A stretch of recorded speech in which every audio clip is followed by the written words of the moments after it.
आवाज आ रही है मेरी? यस सर, आ रही है आपकी आवाज़। जैसे मैंने बताया कि ये सब चीज़ें अब डंपस्टर डाइविंग से कैसे बचा जा सकता है। आप प्लीज़, कंपनीज में क्या होता है कि जितने भी ये पेजेस होते हैं या तो वो उसको जला देते हैं बिल्कुल, राइट, बाहर नहीं फिंगवाते हैं ऐसे, या वो पेपर शेडर यूज़ करते हैं ताकि उनके छोटे छोटे टुकड़े हो जाएं और उसके बाद उसको जलाएं। तो ये सब चीज़ें जो होती हैं ये बेसिकली टेक्निक्स होती है, ये सब की सब जो होती हैं ये आपका कुछ पैसिव रिकॉग्निशंस के अंडर आती हैं। और अगर आप वहाँ फिजिकली जा रहे हैं उस कंपनी के अंदर ये सब चीज़ें इकट्ठी करने के लिए, वो सब किस में आती हैं? एक्टिव रिकॉग्निशंस में आती हैं। ठीक है। अब एक्टिव रिकॉग्निशंस तो हम ऐसे कोई करके मैं बता नहीं सकता आपको, बट कहने का मतलब है, ये कुछ टेक्निक्स हैं जिसके अंडर ये चीज़ें आती हैं। अब ये टेक्निक्स जो होती हैं ये पढ़नी पड़ती हैं। बहुत सारी टेक्निक है उसके लिए। जितने भी ये हमारे रिनाउंड इथिकल हैकर्स हैं, इनकी बुक्स हैं, इनकी जर्नी है, आप थोड़ा उनको स्टडी कीजिए, राइट। बट ये चीज़ें मैंने पहले ही बोली हैं कि इन चीज़ों को किस वे में यूज़ करना है ये डिपेंड करता है। तो वो चीज़ मैं कैबिनेट मीटिंग की इसलिए बता रहा हूँ कि उसने ये सब चीज़ें इसलिए की थी कि ये सब करने के बाद वो कंपनी के अंदर चला गया, इवन तक उनके सर्वर रूम तक चला गया, वो भी बताया है। उसके बाद उसने सर्वर से क्रेडिट का, वो एक क्रेडिट कार्ड कंपनी थी, उन क्रेडिट कार्ड की सारी इंफॉर्मेशन निकाली, वापस बाहर आया, अपने घर गया, और घर से पूरे 1-2 हफ्ते के बाद कंपनी को पता तक नहीं चला उनकी इंफॉर्मेशन लीक हो चुकी है। और उसने उस इंफॉर्मेशन को मिसयूज नहीं किया, उसने वापस कंपनी को बताया कि मैंने ऐसे ऐसे एंट्री की थी, आपके किसी भी स्टाफ को कोई अवेयरनेस नहीं है। समझ रही बात? मीन्स उसका काम करने का तरीका ऐसा था कि वो चीज़ें परफॉर्म तो करता था, ये चीज़ें फिजिकली करता था, बट उसके बाद उसका मिसयूज नहीं करता था। इवन की कंपनी को वापस जाके ये चीज़ें समझाता था कि आपके स्टाफ का, पॉलिसीज का, आप जो भी गाइडेंस गाइडलाइन आपके स्टाफ पूरी नहीं कर रहा है, ठीक है ना, आपके सर्वर्स में ये ब्रेकेज है, तो this is ethical hacker. But वो उसका अपना तरीका था, हमें वो तरीका नहीं करना है, राइट। उसमें लीगल एक्टिविटी भी हो सकती है आपके ऊपर, बट हमारा तरीका क्या है, या ये इथिकल हैकर का तरीका क्या है, ये सब चीज़ों को यूज करके विद परमिशन, राइट। हम जो टेस्टिंग करते हैं, अब यही सारी टेस्टिंग कोई कंपनी आपको क्यों करने के लिए बोलेगी? क्योंकि वो आपके अपने नेटवर्क पे आपको बोल रही है कि विद परमिशन आप यूज करो। तो आप उनके स्टाफ की चेकिंग कर रहे हो, उनके ऑपरेटिंग सिस्टम की चेकिंग कर रहे हो, ताकि वो पता लगे कि अगर रियल का हैकर अगर आए यहाँ पे तो क्या वो भी ये कर सकता है। तो आप उसका एक कंपनी का प्रोफाइल बनाते हो, प्रोफाइल के बेस के ऊपर आप कंपनी को ये बताते हो कि बेसिकली आपकी कंपनी में एंट्री हो सकती है, मैंने कर ली है, ये चीज़ वीक है, इस चीज़ को अपग्रेड करो, ये डिवाइस एंटर करो, राइट। अपने स्टाफ की एक ट्रेनिंग रखो। क्लियर? तो हमें उस माइंड से सोचना है। पढ़ तो हम रहे हैं बट हमारा माइंड उस तरफ नहीं होना चाहिए कि ये चीज़ें हमें अपने पर्सनल किसी रिवेंज या यूज के लिए परफॉर्म करनी है कहीं पे जाके। आप एज ए सिक्योरिटी किसी की हेल्प करो, राइट। तो पैसिव और एक्टिव के बाद जो हमारा नेक्स्ट आता है वो हमारा आता है अनोनिमस, राइट। अब अनोनिमस में क्या होगा, कोई आइडिया किसी को?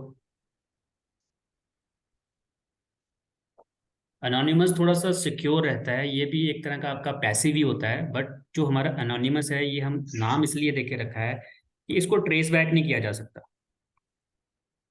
जो आपका पैसिव है उसमें भी हम वेबसाइट पे जाते हैं, बट हमें पता है कि पब्लिकली इंफॉर्मेशन एक्सेस करनी है, तो उसका तो कोई ट्रेस बैक कोई करता ही नहीं है, क्योंकि वो इंफॉर्मेशन खुद कंपनी ने रखी हुई है।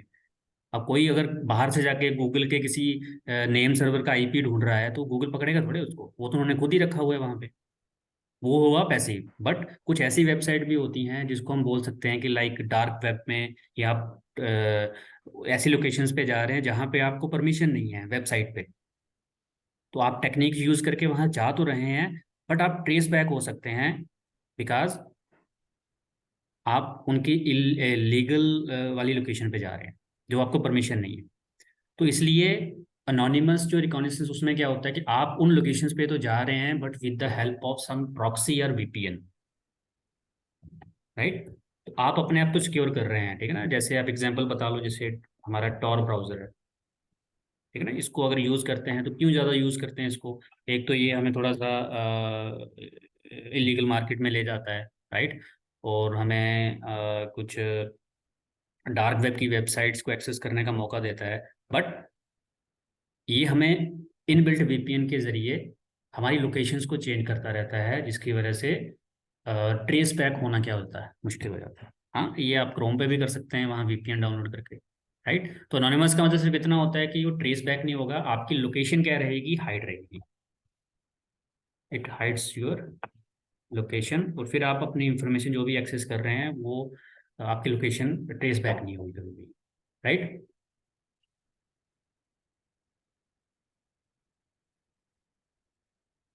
नेक्स्ट यूर प्राइवेट रिकॉग्निसेंस, जिसको कई बार हम ऑर्गेनाइजेशनल रिकॉग्निसेंस भी बोलते हैं, या जिसका मतलब था private recognisance. Right. Private recognisance क्या हो सकता है, कोई आइडिया किसी को?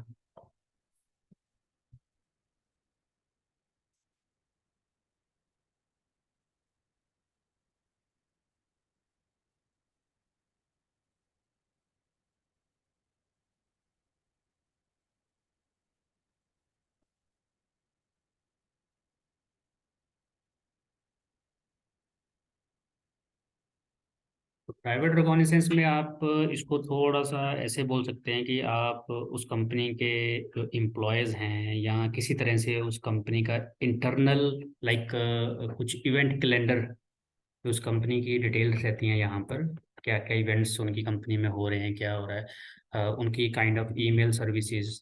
राइट। और यहाँ आप किसी सोशल मीडिया की हेल्प से, राइट, तो उनके इंटरनल जो भी ये कुछ इंफॉर्मेशंस हैं, तो काइंड ऑफ ये पैसिव है ही बोल सकते हैं इसको, बट थोड़ा सा इसको अलग इसलिए रखा है कि जैसे उनके इवेंट कैलेंडर्स होते हैं वो आपको कहीं बाहर नहीं मिलेंगे पब्लिक वेबसाइट पे। राइट। और एक्टिव में क्या होगा कि आपको कंपनी में जाना पड़ेगा, तो ये मान लीजिए उनके कोई एम्प्लॉयज़ ही हैं जिनके साथ आपका कनेक्शन बना हुआ है। राइट। और जिसकी वजह से क्या हुआ कि आप उनके इन इन इन इन इंफॉर्मेशन को क्या कर पा रहे हैं, एक्सेस कर पा रहे हैं। तो चेकआउट की क्या क्या इवेंट्स होने वाले हैं इस कंपनी में, ठीक है ना, तो क्या क्या ईमेल सर्विसेज वो यूज़ कर रहे हैं, ईमेल भेज के आप इंफॉर्मेशन ले पा रहे हैं, और कंपनी आपको रिप्लाई भी कर रही है, in sense you are anonymous. तो ये कॉम्बिनेशन ही हो जाता है कि इसमें एक एक्टिव भी हुआ है, आपका अनोनिमस भी है, छुपे भी हुए हैं आप, ठीक है ना, लोकेशन भी हाइड है, और पैसे भी हो रहा है कि आप इंफॉर्मेशन जो है वो through social media, through publicly accessible website से निकाल पा रहे हैं, ठीक है ना। तो ये कुछ कॉम्बिनेशन रहता है आपका अनोनिमस का, एक्टिव का, और इवन पैसिव का।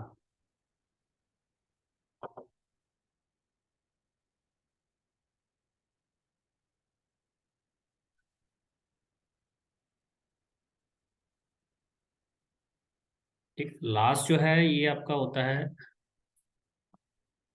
S A you, सूडोनोमियस raccoon. तो इसको आप ऐसा बोल सकते हो कि कंपनी का कोई ऑफिशियल पर्सन है, राइट,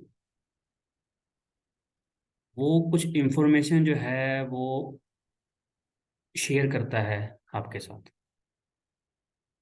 राइट। कोई आपका आईटी मैनेजर है, कोई सीईओ है, right, but under false name. False name का मतलब होता है कि वो अपना नाम नहीं बताता आपको, लाइक जैसे कहते हैं ना, मुखबर होता है जिसको बोलते हैं, है ना। उसने कंपनी की इंफॉर्मेशन आपके साथ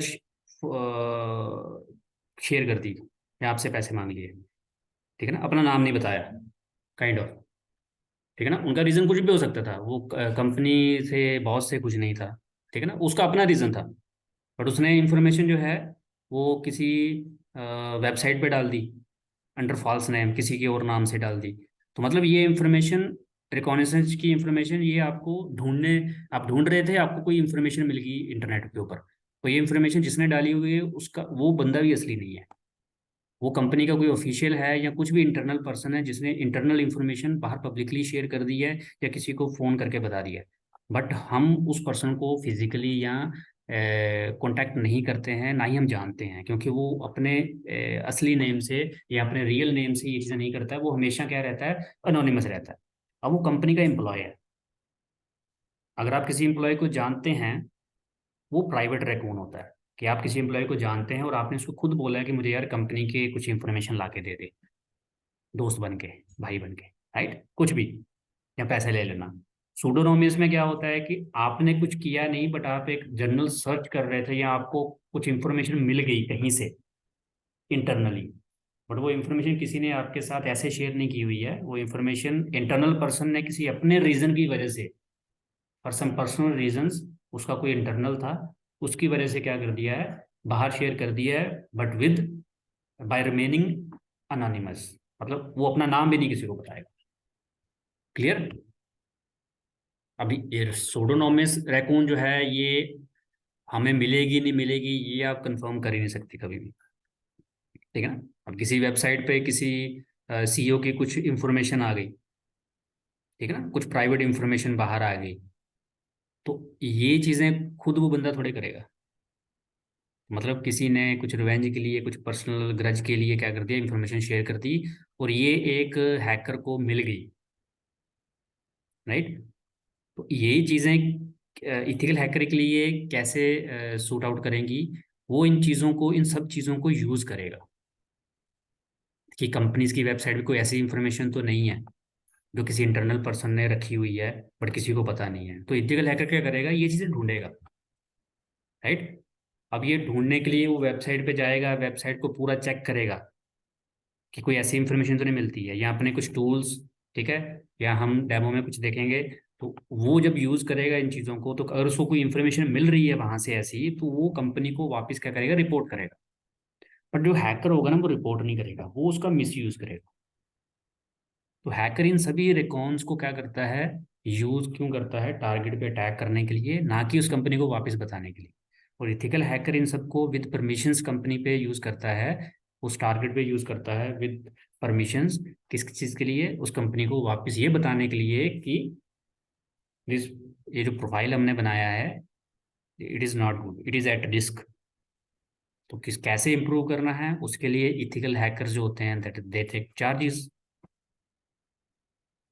के चार्जेस होते हैं, लाइक अ पेन टेस्टर या एज ए इथिकल हैकर, क्योंकि कंपनी उसको फॉर द टाइम बिंग या कुछ देर के लिए ही क्योंकि रेड टीम्स होती हैं, अगर मैं सही बोलूँ तो दी आर रेड, ये जो कैबिन मीटिंग है इसकी एक रेड टीम है, आप इसको सर्च कर सकते हैं गूगल पे। तो इस रेड टीम में भी जितने भी लोग काम करते हैं, they are all ethical hackers.